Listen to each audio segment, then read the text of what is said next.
तो नमस्कार। मेरा नाम आशीष मौर्य है और मैं ओगी की तरफ से आप सभी का स्वागत करता हूं इस कंपोस्टिंग की कार्यशाला 2022 में। तो ओगी की शुरुआत हमारी जो है वो कीर्ति जी, जिन्होंने इसकी शुरुआत की। वैसे वो आईटी प्रोफेशनल हैं, नेचर लवर हैं, मुंबई में रहती हैं और करीब 8 सालों से वो कंपोस्टिंग को डोमेस्टिक लेवल पे कर रही हैं और अब धीमे धीमे उस चीज़ को और स्केल अप भी कर रही हैं। 2017 में हम लोगों ने अर्बन ऑर्गेनिक ग्रीन इंडिया, जिसे हम ओगी बोलते हैं, इसकी शुरुआत की, जिसका मुख्य उद्देश्य यही है कि हम लोगों में एक जागरूकता फैलाएं सोसाइटी में, ताकि वो अपने वेस्ट मैनेजमेंट के लिए एक सेंसिटिविटी क्रिएट कर सकें, लोगों में जागरूकता बढ़ा सकें और वेस्ट को तब तक वेस्ट ना समझें जब तक वो पूरी तरह से, कह लीजिए कि, डंपिंग यार्ड में जाने लायक ना हो। तो उस वेस्ट को कैसे हम एक यूजफुल या यूटिलिटी में कन्वर्ट कर सकते हैं, इसी सब के चलते हम लोगों ने एक वर्कशॉप का दायरा शुरू किया है। वर्कशॉप 2018 से रेगुलर चली रही है, इसमें वेस्ट मैनेजमेंट, कंपोस्टिंग और तमाम सी चीज़ों को एड्रेस करती हैं। 2021 में, इन 2021, हम लोगों ने एक वेबिनार होस्ट किया, जो sustainability lifestyle and the name, स्वावलंबन का ताना बाना के नाम से हमने इसको किया। इसमें करीब 9 डिफरेंट एस्पेक्ट्स को हमने कवर किया था, जो कि सस्टेनेबिलिटी के चीज़ों को एड्रेस करते हैं और किस तरह से हम सस्टेनेबिलिटी के लिए नेचर के साथ मिलके आगे हम बढ़ सकते हैं और अपने माहौल, अपने आसपास की सराउंडिंग को और बेटर और फ्यूचर के लिए बहुत अश्योर हो सकते हैं कि हाँ, वो अच्छी तरह से हम नेक्स्ट जनरेशन को हैंडल कर पाएंगे। इसी दौरान कीर्ति जी जो है, उनको 2022 में वो मेंबर बनी वेस्ट मैनेजमेंट आयाम इन पर्यावरण संरक्षण गतिविधि, कोंकण प्रांत, महाराष्ट्र के लिए। और इसी तरह से कीर्ति जी का ये सतत प्रयास चलता रहा और उनके साथ हम लोग भी जुड़ के इस चीज़ को आगे बढ़ा रहे हैं। ओगी का मेजर ऑब्जेक्टिव है कि हम कैसे लोगों में जागरूकता, सेंसिटिविटी बढ़ाएं। तो हम कहीं ना कहीं एक, वो जो गैप है कि जो जागरूकता है और जो प्रॉब्लम है, उसको लोगों तक ले जाए और जो दो लोगों की समस्याएं हैं उनको हम सोल्यूशन प्रोवाइड करें। केवल ये बताना कि हाँ, कूड़ा एक समस्या है, कूड़ा एक समस्या है, से हम उनको कैसे कनेक्ट करते हैं उन लोगों से जो उन वेस्ट को सही से चैनलाइज करते हैं और उनसे अलग अलग चीज़ें, कंपोस्टिंग या रिसाइकलिंग या अपस्केलिंग, कुछ अलग अलग तरीके से उन वेस्ट कंटेंट को या मटेरियल को हम कन्वर्ट करते हैं। तो फिलहाल ओगी अपार्टमेंट लेवल पे, सोसाइटी लेवल पे, इंडिविजुअल लेवल पे, इंस्टीट्यूशनल लेवल पे लोगों के बीच में जाती है और अपनी इस जागरूकता के अभियान को जारी रखती है। तो मैं चाहूँगा कीर्ति जी अब वर्कशॉप का शुभारंभ करें और लोगों को आज वेट वेस्ट को कैसे कन्वर्ट करें गोल्ड में, जिसे कहते हैं आप ब्लैक गोल्ड, इसके बारे में थोड़ा सा आप बताएं। और मैं बहुत बहुत स्वागत करता हूँ जो भी प्रतिभागी हैं। अभी तक हमारे साथ 23 प्रतिभागी जुड़ चुके हैं और मैं सभी से रिक्वेस्ट करूँगा कि वो अपना नाम और अपनी लोकेशन, जहाँ से वो इस वर्कशॉप को अटेंड कर रहे हैं, वो चैट बॉक्स में मेंशन करें। Over to you Kirti ji, thank स्वागत यू है आपका। Ashish ji. Thank you so much. I think सभी को मेरी आवाज़ क्लियर होगी और मैं सभी पार्टिसिपेंट्स को भी धन्यवाद देना चाहूँगी, क्योंकि जो लोग भी पर्यावरण को लेकर सेंसिटिव हैं, तो पहला स्टेप तो आप लोगों ने ऑलरेडी ले ही लिया है। तो शुरुआत करते हैं आज की वर्कशॉप का, जिसमें हम कंपोस्टिंग सीखेंगे।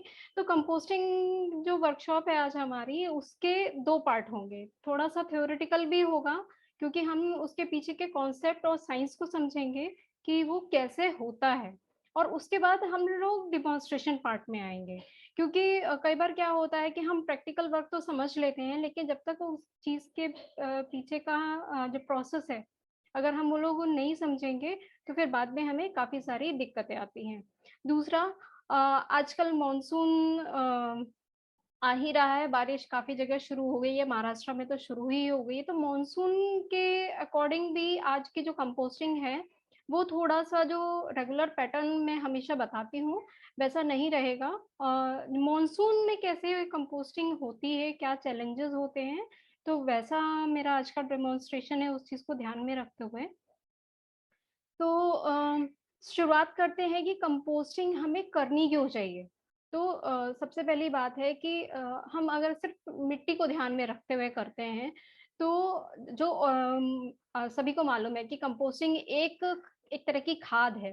तो जब हम मिट्टी में हम खाद डालते हैं, तो वो खाद में क्या होता है, माइक्रो न्यूट्रिएंट्स होते हैं और माइक्रोब्स होते हैं। वो दोनों चीज़ें जब मिट्टी के साथ मिलते हैं, तो वो जो माइक्रोब्स होते हैं मिट्टी में मौजूद और जो कंपोस्ट के अंदर हमारे माइक्रो न्यूट्रिएंट्स हैं, वो आपस में उस चीज़ को खाते हैं और वही उनका भोजन होता है।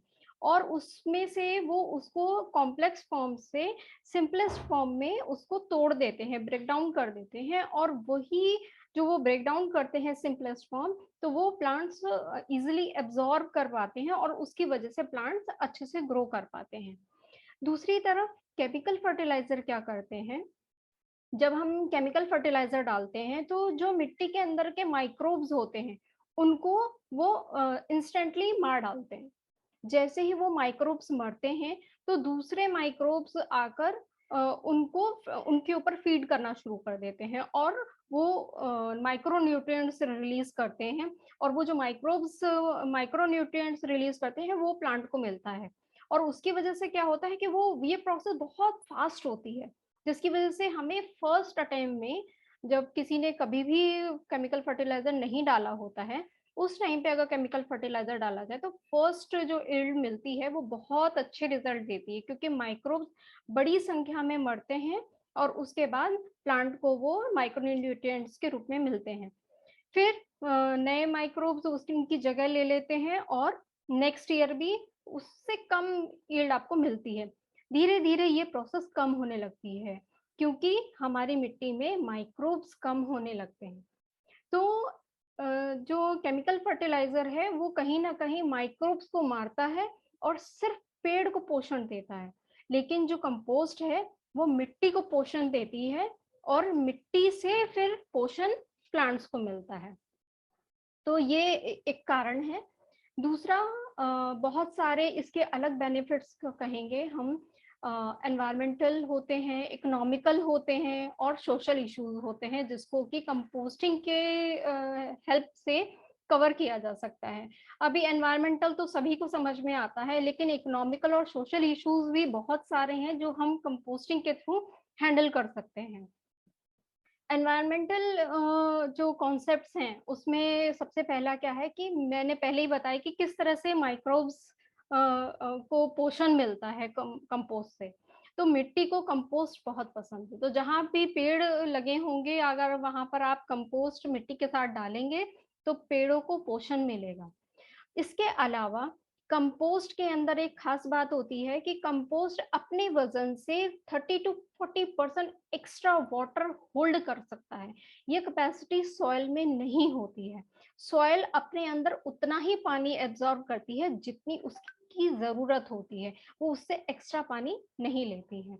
लेकिन जब हम कंपोस्ट मिट्टी में डालते हैं, तो मिट्टी की वाटर होल्डिंग जो कैपेसिटी है वो बढ़ जाती है। लेकिन मैंने जब बताया कि मिट्टी उतना ही पानी होल्ड करती है, जितना उसको चाहिए, बाकी सारा पानी नीचे जाता है। तो अगर आप किसी गार्डन में या किसी लॉन में आप इस कंपोस्ट को यूज़ कर रहे हैं, तो वो सारा पानी जो एक्स्ट्रा पानी है, वो हमारा वाटर टेबल तक पहुँचता है और वाटर टेबल इनडायरेक्टली नीचे से हमारी कहीं ना कहीं ओशियंस हमारे समुद्र से जुड़ी हुई रहती है। तो समुद्र में जो पानी जाता है वो फिल्टर होके जाता है। तो हमारे दो फायदे होते हैं, एक तो हमारी वाटर टेबल का जो लेवल है वो बढ़ा रहता है। जो लोग खेतों में या बड़े जिनके पास फार्म्स हैं, अगर वो यूज करते हैं तो उनका वाटर टेबल की जो सिचुएशन है वो अच्छी रहती है। दूसरा, कहीं ना कहीं जो वाटर टेबल है हमारी वो ओशन से जुड़ी रहती है, तो ओशंस में हमारा, समुद्रों में हमारा क्लीन वाटर जाता है और कंपोस्ट सॉइल इरोजन को रोकती है। वो कैसे? क्योंकि कंपोस्ट में पानी को होल्ड करने की कैपेसिटी रहती है, तो वो ज्यादा से ज्यादा पानी को होल्ड करती है और पानी के फ्लो को रोकती है। प्लस प्लांट ग्रोथ अच्छी होती है, न्यूट्रिशन देती है, तो प्लांट्स अच्छे होते हैं वहां पर ग्रो, और रूट्स की वजह से भी वहां का जो सॉइल इरोजन है वो बहुत कम होता है। ग्रीन हाउस इफेक्ट कम होता है क्योंकि कंपोस्ट एक एरोबिक प्रोसेस है। एरोबिक मीन्स ऑक्सीजन की प्रेजेंस में होती है और ये कार्बन को भी अपने अंदर होल्ड करके रखती है। तो इस वजह से ये काफी फायदेमंद है एनवायरनमेंट के लिए। अब हम लोग इकोनॉमिकल की बात करते हैं, तो सबसे बड़ी बात है कि हमारे घर से जो भी कचरा जाता है वो हम म्यूनिसिपैलिटी वाले उसे लेके डंप यार्ड में डाल देते हैं, लेकिन वो हमसे भले ही कॉस्ट ना लेते हो, लेकिन टैक्सेस के थ्रू हम उसकी कहीं ना कहीं हम एक कॉस्ट पे कर रहे होते हैं। म्यूनिसिपैलिटी का ऑलमोस्ट 50 to 60% बजट हमारे वेस्ट डिस्पोजल्स में जाता है। तो अगर हम जमीन से हम जो भी खाते हैं, चाहे वो हम वेज खाएं या नॉन वेज खाएं, डायरेक्टली इनडायरेक्टली वो कहीं ना कहीं सॉइल से ही आता है, मिट्टी से ही आता है। तो मिट्टी से जो चीज आ रही है हम उसे खाते हैं, कंपोस्ट बने और कंपोस्ट से फिर वापस वो मिट्टी में जाए, तो एक सर्कल होता है, एक साइकिल जो होती है वो कंप्लीट होती है। नेचर में कोई भी चीज ऐसी नहीं है जिसकी कोई साइकिल ना बनी हो, चाहे वो वाटर साइकिल हो, फूड साइकिल हो। इसी तरह से कंपोस्ट की भी एक साइकिल है। मीन्स आप जो भी खाते हैं वो मिट्टी से आता है, वापस आप उसे कंपोस्ट कीजिए और फिर उससे अपने प्लांट्स ग्रो कीजिए। इसके अलावा जिनके पास भी बैल्कनी है या टेरेस है या फार्म्स हैं, वो लोग अगर कंपोस्ट करते हैं और प्लांट्स उगाते हैं, तो ये मत सोचिए कि आपके पास कितनी जगह है, क्योंकि जगह इम्पोर्टेंट नहीं है। बात है कि हम नेचर के प्रति हम लोगों की क्या सोच है। अगर मैं कहती हूँ कि मेरे पास थोड़ा सा कंपोस्ट है और मैं थोड़ी सी जगह में मिर्ची, धनिया, टमाटर, जो छोटी चीजें हैं जो मेरे को, जिसके बीज मेरे को मेरी किचन से ही मिल जाएंगे, वो चीजें मैं लगाती हूँ, भले ही वो 1 रुपए की ही क्यों ना हो, लेकिन वो कहीं ना कहीं नेचर में कंट्रीब्यूट करती है। हम लोग अगर इस तरह से सोचे कि मेरे घर में 1 रुपए की मिर्ची मैं उगा पाती हूँ, इससे ज्यादा मेरी कॉस्ट नहीं आ पाती है डेली की, तो अगर 1 करोड़ लोग डेली 1 रुपए की सब्जी अपने घर में उगा रहे हैं, तो उसकी वैल्यू 1 करोड़ होती है। हम लोग बहुत अपने निजी लेवल पे सोचते हैं, लेकिन अगर हम इंडिया की जो पॉपुलेशन है 133 करोड़ है, मैं कह रही हूँ कि उन 133 करोड़ में से अगर 1 करोड़ लोग भी रोजाना 1 रुपए की भी अगर वेजिटेशन, किसी भी तरह की मिर्ची, धनिया, टमाटर, शिमला मिर्च, कुछ भी अगर 1 रुपए का भी निकाल पा रहे हैं, तो हम लोग एक साथ 1 करोड़ की एक दिन में बचत कर पाते हैं। तो ये कहीं ना कहीं एक सर्कुलर इकोनॉमी को सपोर्ट करता है। और हम अगर एक चीज और सोचे कि वो 1 रुपए की जो चीज है मैं अगर बाजार से नहीं खरीदती हूँ, तो इस तरह से हम लोग सर्कुलर इकोनॉमी में हेल्प कर सकते हैं। प्लस हमारी जो ट्रांसपोर्टेशन कॉस्ट है, जो हमें पता ही नहीं चलता है, एक सब्जी को मार्केट से घर तक, फार्म से घर तक आने में जो ट्रांसपोर्टेशन कॉस्ट लगती है, वो भी हम कहीं हद तक बचा सकते हैं। भले 2 रुपए बचाएं या 1 रुपए बचाएं, लेकिन इंडिविजुअल लेवल पे नहीं, उसको हमें वास्ट लेवल पे देखने की जरूरत है कि वो 1 रुपए की भी बहुत बड़ी वैल्यू होती है। साथ में ही जब हम लोग कमर्शियल लेवल की बात करें, तो कंपोस्टिंग जॉब्स क्रिएट करती है बहुत सारे लोगों के लिए। नेक्स्ट उस पे आते हैं सोशल इश्यूज।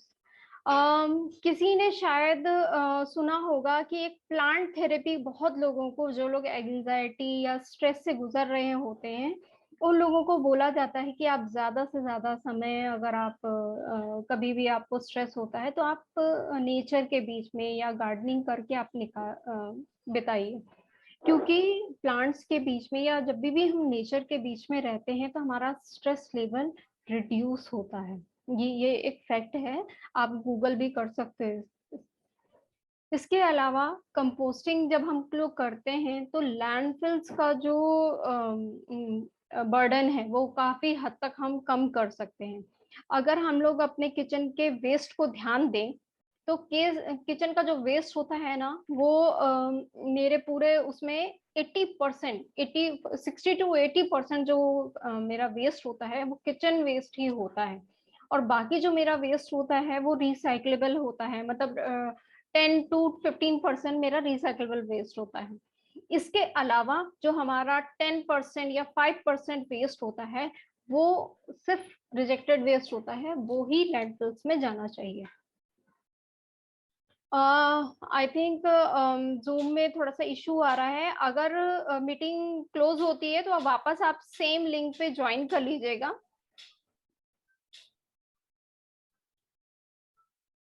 तो कंपोस्ट अगर हम लोग करते हैं तो लैंडफिल्स का जो बर्डन है वो कम होगा। हेल्दियर फूड हम लोग कर पाएंगे क्योंकि हम उसमें केमिकल्स नहीं डालेंगे, हम उसमें पेस्टिसाइड हम लोग कोशिश करेंगे कि हम ना डालें, और किसी भी तरह का अडल्ट्रेशन नहीं होगा। एक स्ट्रॉन्ग फूड सिस्टम वहां पर स्टैब्लिश होगा। और सबसे बड़ी बात है कि हमारा आउटलुक चेंज होगा। आउटलुक मेरा तो बहुत चेंज किया है जब से मैंने कंपोस्टिंग किया। तो मैं वेस्ट को वेस्ट की तरह से मेरा देखने का जो नजरिया था वो बदल गया। कहीं ना कहीं वेस्ट में भी बहुत सारी ऐसी चीजें होती हैं जो कि वेस्ट नहीं होती, हम एज ए रिसोर्सेज यूज कर सकते हैं। जैसे कि जो किचन वेस्ट है वो ब्लैक गोल्ड में कन्वर्ट हो सकता है, वो फूड के लिए एक बहुत अच्छा फर्टिलाइजर हो सकता है। और जो हमारा बाकी रिसाइकलेबल वेस्ट है वो भी एक रिसोर्स है, वो भी एक एनर्जी रिसोर्स है। तो वो एक नजरिया जो चेंज होता है वो आपके लाइफस्टाइल को भी बहुत हद तक चेंज करता है। और ये एक एक स्टेप है। जब आप एक स्टेप बढ़ाते हैं तो आपके सामने दूसरी बहुत सारी चीजें खुलनी शुरू हो जाती है, जहां पर आपको फील होता है कि आपका जो रहन सहन था वो नेचर से कितना डिटैच हो गया था। तो वो कहीं ना कहीं वापस से एक अटैचमेंट शुरू हो जाता है। हम लोग अब अगर कंपोस्टिंग की बात करें तो मैं मुंबई में रहती हूँ जहाँ पर स्पेस कांस्टेंट बहुत रहते हैं। तो मेरे पास एक सिर्फ विंडो ग्रिल है, और ये आप अगर देख सकते हैं तो ये 1.5 फीट की ही इसकी विड्थ है। जहां पर ये एक बकेट है, उतनी ही जगह है, उतनी ही जगह में हम इसे रख सकते हैं। तो मेरे पास और जो मेरी विंडो की हाइट है वो इस तरह से है कि मैं बहुत ज्यादा उसमें, आपको अगर ये थर्ड इमेज में अगर दिख रहा हो तो ये मेरी विंडो की एक दीवार दिख रही है। तो सेम बकेट, इसी तरह की 2 बकेट्स हैं मेरे पास, मैं एक के ऊपर एक रखती हूँ तो ये दूसरी बकेट मेरे लेवल पे आ पाती है और मैं कंपोस्टिंग कर पाती हूँ। तो लेकिन बहुत अच्छे से कंपोस्टिंग होती है। सेकंड इमेज में आप लोग देख सकते हैं कि मेरा कंपोस्ट बिल्कुल ब्राउन से कवर्ड है और कहीं भी फ्लाइज जैसी कोई भी चीज नहीं दिख रही है। तो ये तो है कि प्लास्टिक में आप कर सकते हो, लेकिन अगर आपके पास स्पेस है, आप एक्सेस है अपनी बालकनी या आपके विंडो ग्रिल की, तो आप मिट्टी के जो खंभा आते हैं उसमें आप कर सकते हो। और मटके आते हैं, जैसे कि गर्मियों में हम लोग पानी के मटके यूज करते हैं, फिर वो थोड़े दिनों के बाद उसमें बेकार हो जाते हैं, चटक आ गई या वो टूट गए या जो भी है, अगर उसमें चटक आ गई है तो भी आप उसको यूज कर सकते हो। तो पुराने मटके भी आप कंपोस्टिंग के लिए यूज कर सकते हो। बेस में आपको छेद करना होता है और साइड में एक दो और छेद करके कर सकते हैं। इसके अलावा जैसे कि आप लास्ट इमेज में देख रहे हो, तो लास्ट इमेज है तो मार्केट में अवेलेबल है ये बास्केट, लेकिन ये नॉर्मल बास्केट है, नॉर्मल बकेट है लिड वाली। जिसमें आप चाहे तो ड्रिल मशीन से या सोल्डरिंग रॉड से आप इसमें होल्स बनाकर आप अपनी बकेट घर पे तैयार कर सकते हो। मैंने जो आपको इमेजेस दिखाई हैं, ये मैंने घर पे ही अपने बास्केट में सोल्डरिंग मशीन से होल किए हैं और ये मैंने घर पे ही तैयार किए हैं, मैंने कोई भी मार्केट से नहीं खरीदी है। तो पिकनिक बास्केट आती है, तो पिकनिक बास्केट को आप जो मॉस्किटो नेट है उससे आप चारों तरफ उसको बांध दीजिए। ढक्कन को भी देखिए मैंने बांधा हुआ है। और ये जो वायर लॉक्स आते हैं, आप लोगों ने शायद डी मार्ट में देखा होगा। डी मार्ट उस पर्स को लॉक करने के लिए वो प्लास्टिक के केबल यूज करते हैं, तो उसकी सहायता से चारों तरफ आप जाली और नेट को टक कर दीजिए और ये पूरा अच्छे से बंध जाएगा। मेरे पास जो बास्केट है वो अंदर से कुछ ऐसा ही सिस्टम है, नीचे भी एक मैंने जाली लगाई हुई है कि जो भी मेरी कंपोस्ट में लिक्विड या लीचिट इकट्ठा होता है वो मेरी कंपोस्ट में के टच में ना रहे। तो वो एक 4 इंच का गैप रहता है नीचे से, जो कि जहां पर ये मेरी जाली लगी होती है, और उस जाली के नीचे लीचट इकट्ठा होता है और उसके ऊपर मेरी पूरी कंपोस्टिंग होती है। मैं इस तरह से करती हूँ।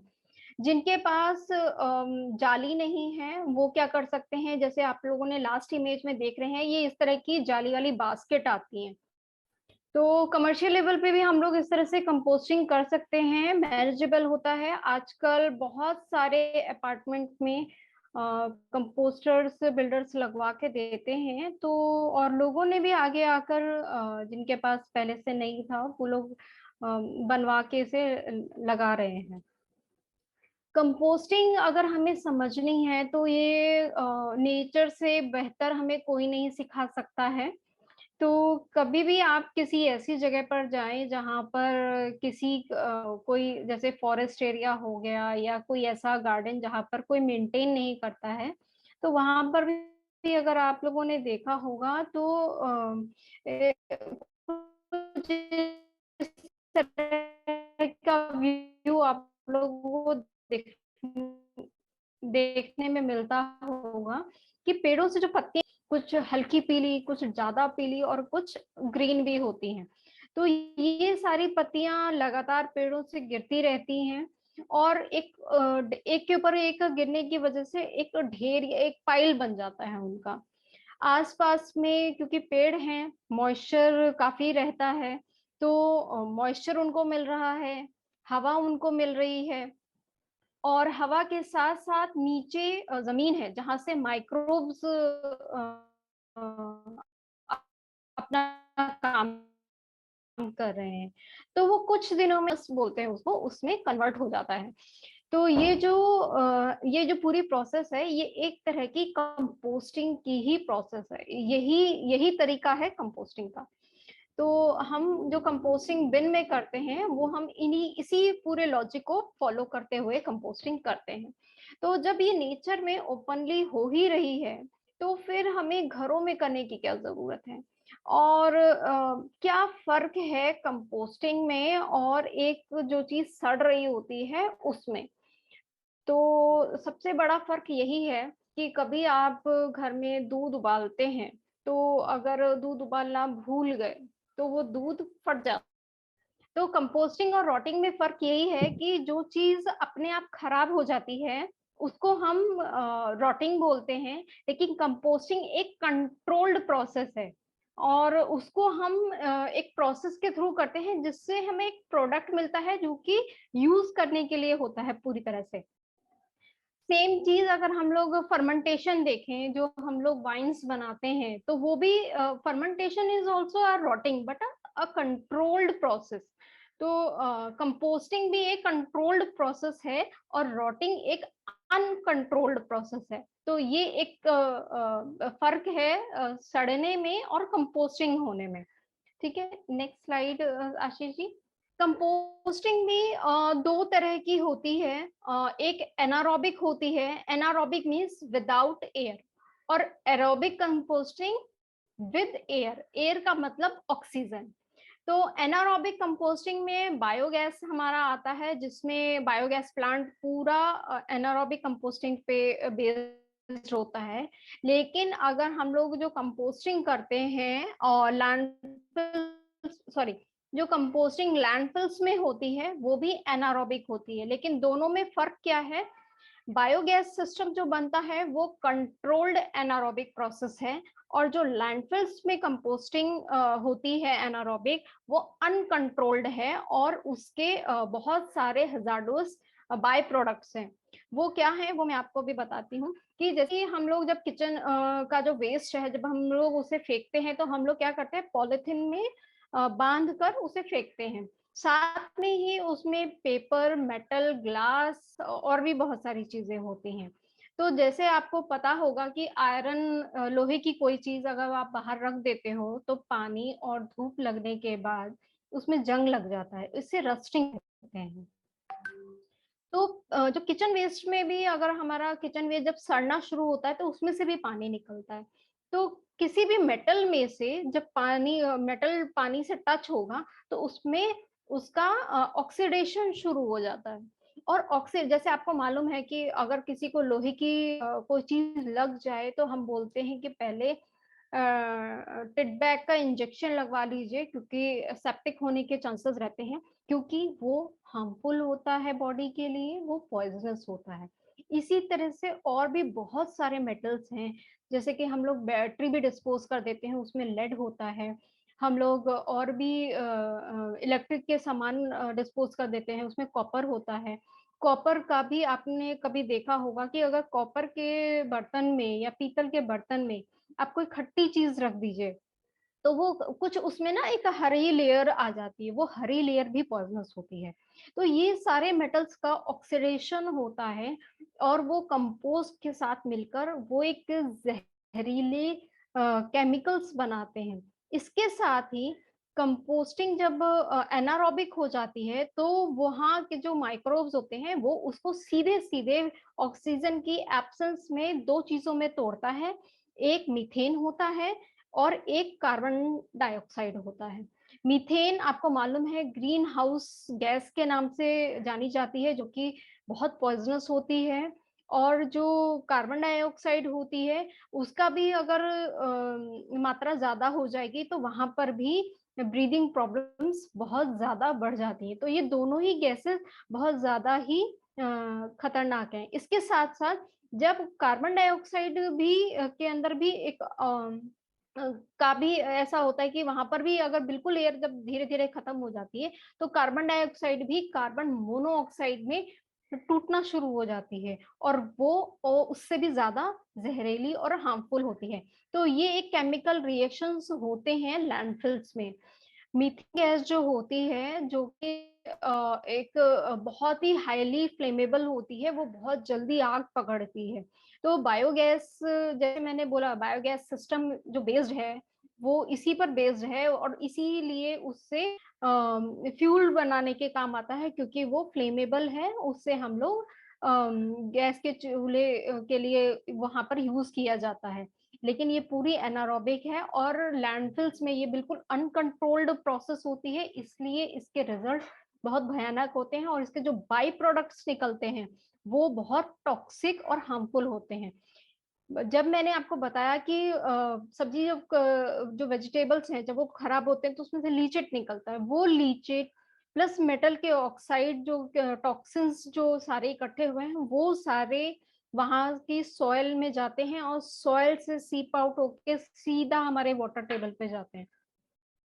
वो वाटर टेबल ही हमारा मेन ड्रिंकिंग वाटर का सोर्स है। वहां से वो दूषित पानी हमारे सीधे घरों में आता है। फिल्ट्रेशन कितना भी आप फिल्ट्रेशन कर लो, जो माइक्रो लेवल पे उसमें इम्प्योरिटीज चली जाती हैं वो नहीं निकाल सकते हम लोग, और उसका कहीं ना कहीं हमारे स्वास्थ्य पे बुरा असर पड़ रहा है। तो ये एक चीज है। Next slide Ashish ji. अब हम जब एरोबिक बोलते हैं तो एरोबिक का मीन्स हुआ कि ऑक्सीजन की प्रेजेंस में। तो जब ऑक्सीजन की प्रेजेंस में होता है तो जहां भी ऑक्सीजन होती है वहां माइक्रो ऑर्गेनिज्म बहुत अच्छे से ग्रो करते हैं, और ये माइक्रो ऑर्गेनिज्म जो हमारा जो भी ऑर्गेनिक मैटर है उसके ऊपर ही वो जीवित रहते हैं, वही उनका भोजन होता है, उसे वो खाते हैं। और उनका जो एक्सक्रीटा होता है वो एक तरह का प्रोडक्ट होता है हमारा कंपोस्ट। साथ में ये जो चीज होती है ऑक्सीजन के प्रेजेंस में होती है, तो जो ऑर्गेनिक मैटर टूटता है तो वो कार्बन डाइऑक्साइड बनाता है और पानी बनाता है। ये पानी लीचिट हम इसे बोल सकते हैं, और इसमें कार्बन डाइऑक्साइड को होल्ड करने की शक्ति होती है। ये कार्बन डाइऑक्साइड को अपने अंदर होल्ड करके रखता है और प्लांट्स के लिए अवेलेबल कराता है। आपको पता है कि प्लांट्स कार्बन डाइऑक्साइड एब्जॉर्ब करते हैं और ऑक्सीजन छोड़ते हैं, तो ये कार्बन डाइऑक्साइड प्लांट्स के लिए बेनिफिशियल होती है, क्योंकि इसके अंदर जो मॉइस्चर होता है कंपोस्ट के अंदर वो कार्बन डाइऑक्साइड को होल्ड करके रखता है और प्लांट्स के लिए अवेलेबल कराता है। तो इस वजह से ये ग्रीन हाउस गैस को भी के इफेक्ट को भी काफी हद तक कम करता है। Next next slide Ashish ji. जब हम लोग कंपोस्टिंग करते हैं तो जैसे मैंने बोला कि ये एक कंट्रोल्ड प्रोसेस है, तो हर चीज का एक रेशो होता है। इसमें हम रेशो की अगर बात करें तो हमारे ग्रीन्स इसमें होने चाहिए, इसमें हमारे ब्राउन्स होने चाहिए।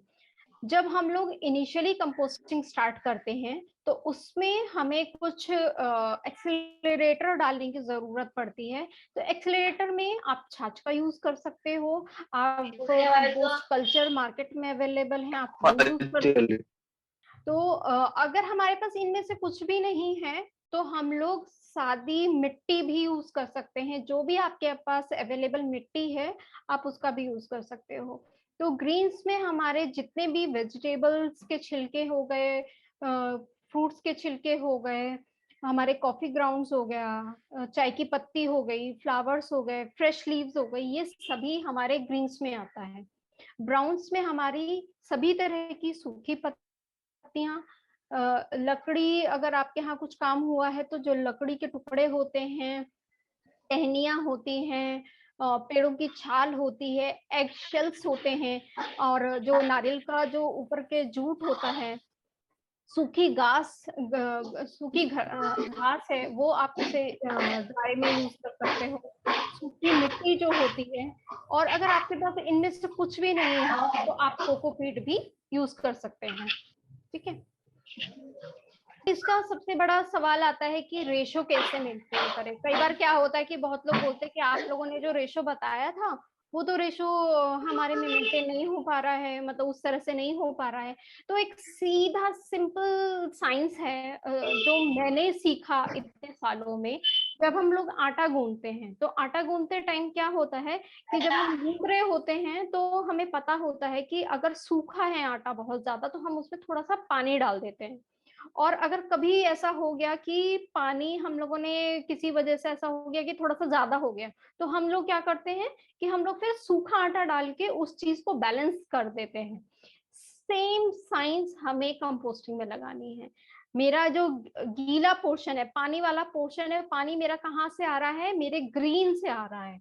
और मेरे को जो सूखा अगर कोई चीज मुझे मिलाना है तो वो मेरे ब्राउन से आ रहा है।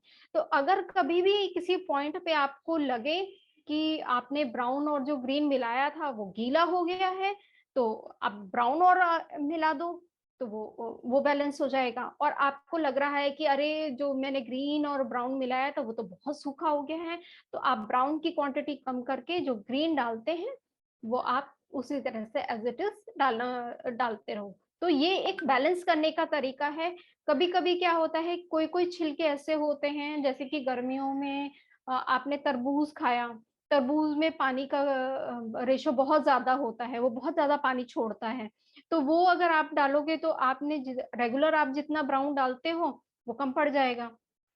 उस टाइम पर आपको ब्राउन डालना पड़ेगा। आम का सीजन है, कई बार आम आप डालते हो तो उसमें जो पल्पी पोर्शन होता है उसकी वजह से काफी ऐसा लग रहा होता है कि बहुत ज्यादा गीला हो रहा है, तो फिर वही सेम है कि आप ब्राउन ज्यादा डालो।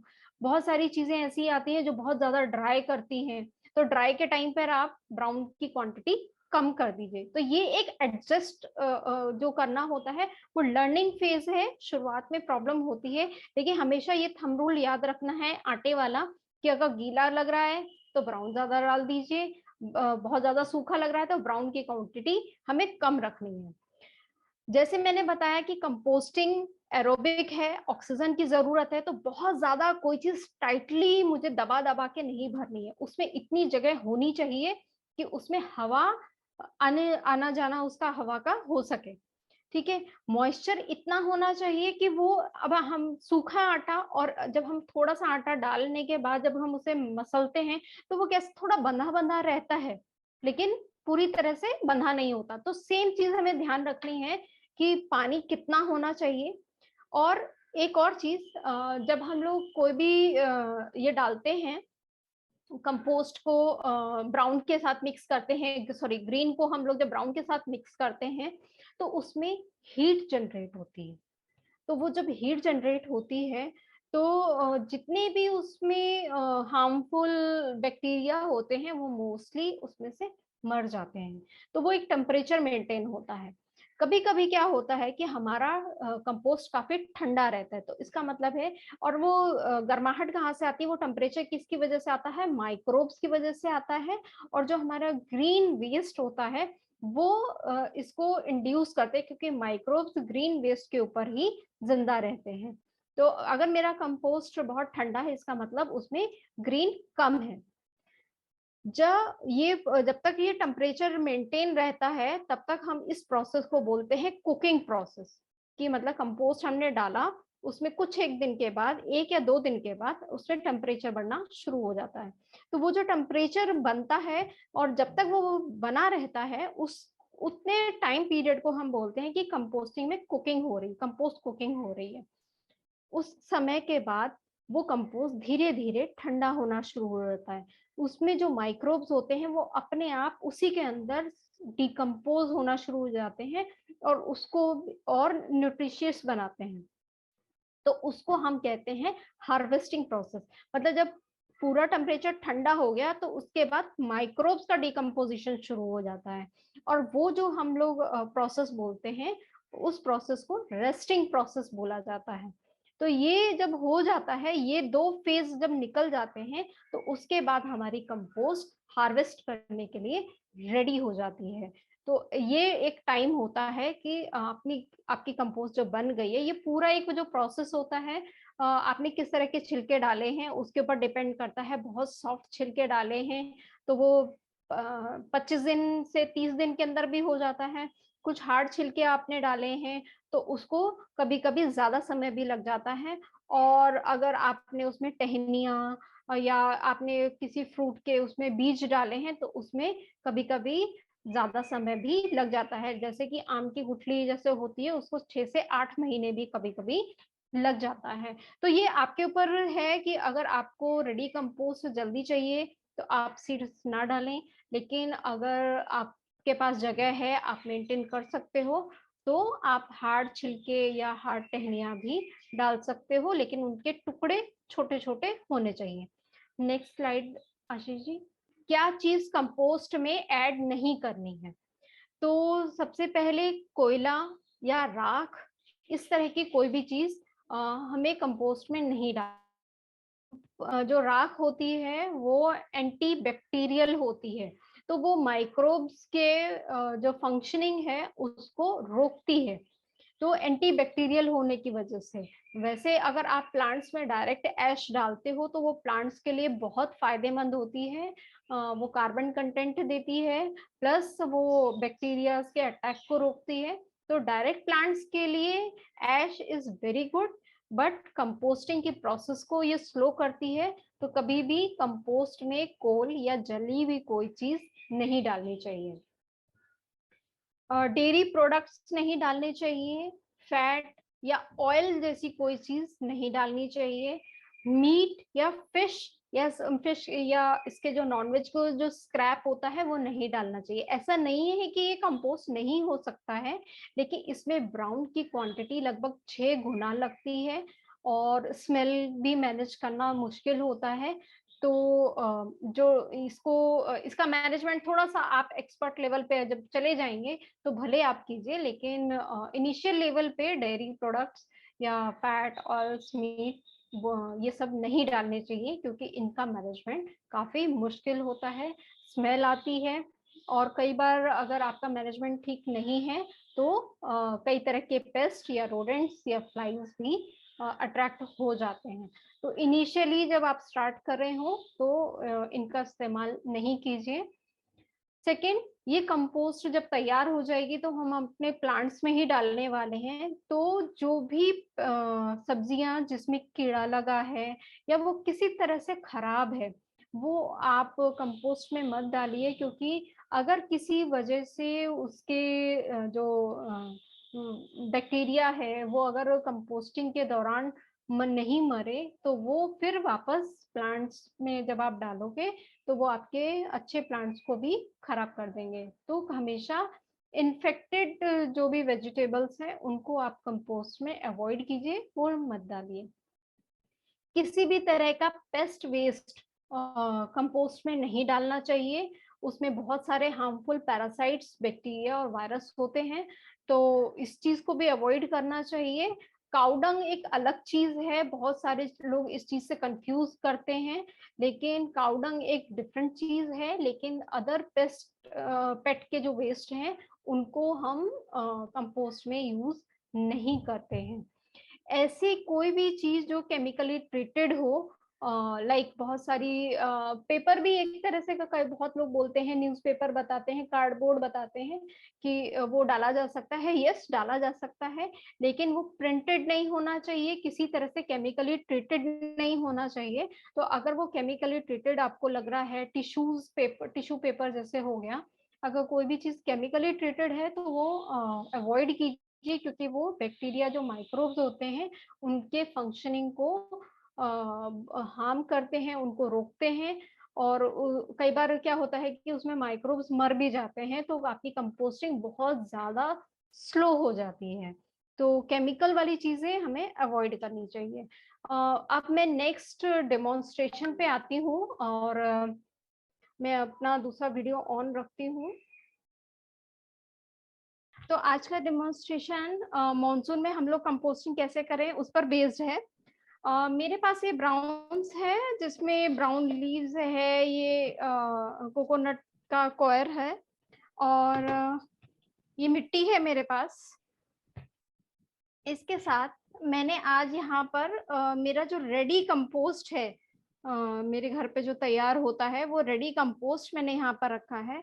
जो लोग फर्स्ट टाइम कंपोस्टिंग कर रहे हैं वो लोग कोकोपीट ले सकते हैं।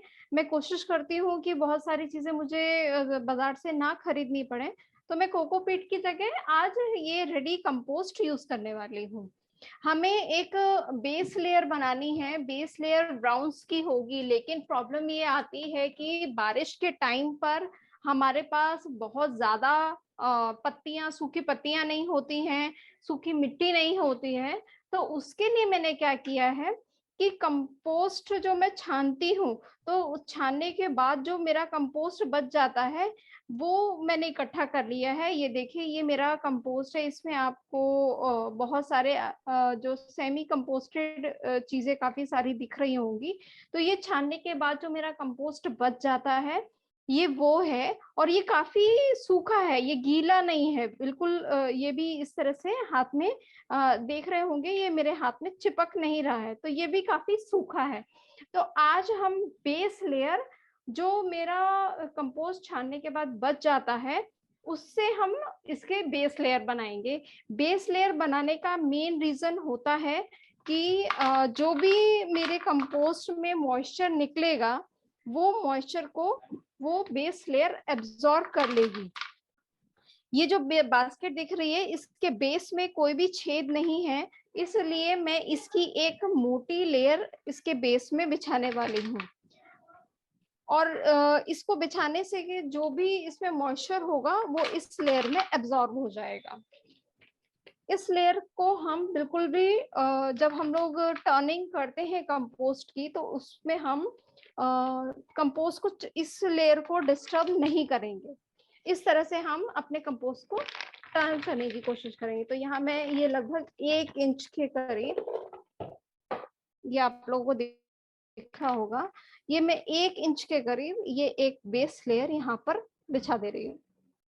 इसी के साथ में थोड़ा सा रेडी कंपोस्ट भी डाल दूंगी, जस्ट एक लेयर की थिकनेस बढ़ाने के लिए। अब हम लोग अपना ये किचन वेस्ट डालेंगे। तो ये मैं यहाँ किचन वेस्ट को अपना इवनली बिछा दे रही हूँ। ये मैंने इवनली यहाँ पर अपने किचन वेस्ट को बिछा दिया। और अब इसको हम पूरी तरह से कवर करेंगे। इसमें मैं थोड़ी सी ये मिट्टी भी डालूंगी। मिट्टी डालने का रीजन सिर्फ ये है कि इसमें थोड़े माइक्रोब्स चले जाएं। माइक्रोब्स जाएंगे तो कंपोस्टिंग थोड़ी फास्ट होगी।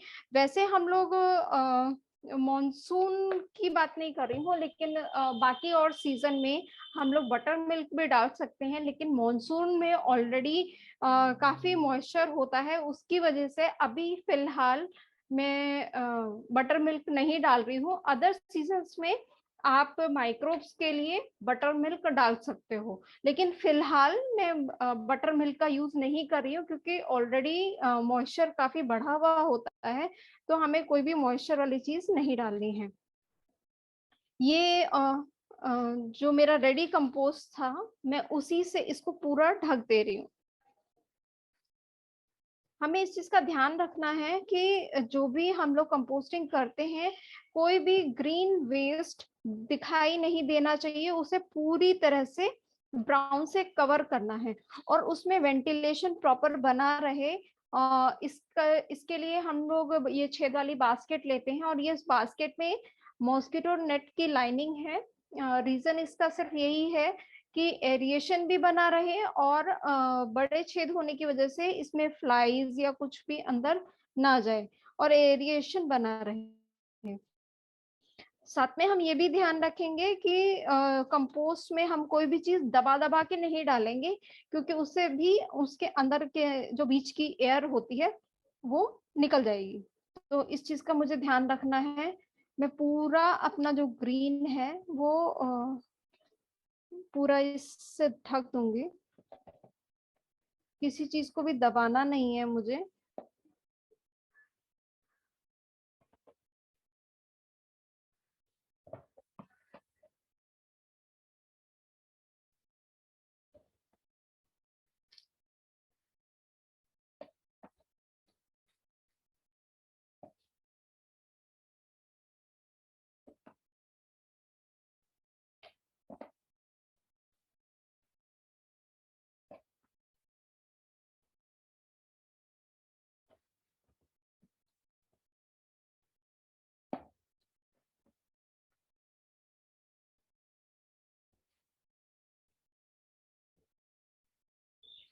हमने अपना पूरा कंपोस्ट ब्राउन से ढक दिया है और इसी तरह से अब हमें आगे की लेयरिंग भी करनी है। आगे की लेयरिंग के लिए अब जो मेरा नेक्स्ट डे का जो किचन वेस्ट होगा, तो उसमें मुझे इस लेयर को डिस्टर्ब नहीं करना है बिल्कुल भी। इसी के ऊपर मैं अपना किचन वेस्ट डाल दूंगी और वापस से इसको ब्राउन से ढक दूंगी। कोकोपीट आप फर्स्ट टाइम कर रहे हैं तो आप कोकोपीट यूज कीजिए, नहीं तो जो लोग पहले से कंपोस्टिंग कर रहे हैं वो रेडी कंपोस्ट जो होता है, हार्वेस्ट किया हुआ जो कंपोस्ट होता है, उसकी भी उसको भी यूज कर सकते हैं इसे ढकने के लिए। ये मेरी सेकंड लेयर हो गई। सेकंड लेयर को भी डिस्टर्ब नहीं करना है।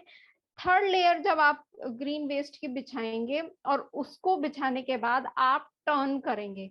रीजन क्या है कि जो मेरी जो बेस की लेयर है वो डिस्टर्ब नहीं होगी, जिससे जो भी मेरे कंपोस्ट में लिक्विड बन रहा होगा वो बेस लेयर उसको एब्जॉर्ब कर पाएगी। अगर वो हम लोग डिस्टर्ब कर देंगे तो वो पतली हो जाएगी और सारा लिक्विड फिर वो ठीक से एब्जॉर्ब नहीं हो पाएगा और फिर एनारोबिक कंपोस्टिंग होने के चांसेस रहेंगे। तो इस वजह से हम लोग शुरू की 2 लेयर्स को डिस्टर्ब नहीं करते हैं। सेकेंड लेयर के बाद जब हम थर्ड लेयर डालते हैं तो वहां से हम मिक्सिंग स्टार्ट करते हैं। तो ये एक तरीका है। जब मेरी बास्केट पूरी तरह से ये भर जाएगी तो इसको मैं साइड में रख के सेकेंड बास्केट में सेम प्रोसीजर से कंपोस्टिंग करना स्टार्ट करूंगी। जब हम लोग ये मेरी बास्केट पूरी भर गई, मेरी सेकंड बास्केट भर गई।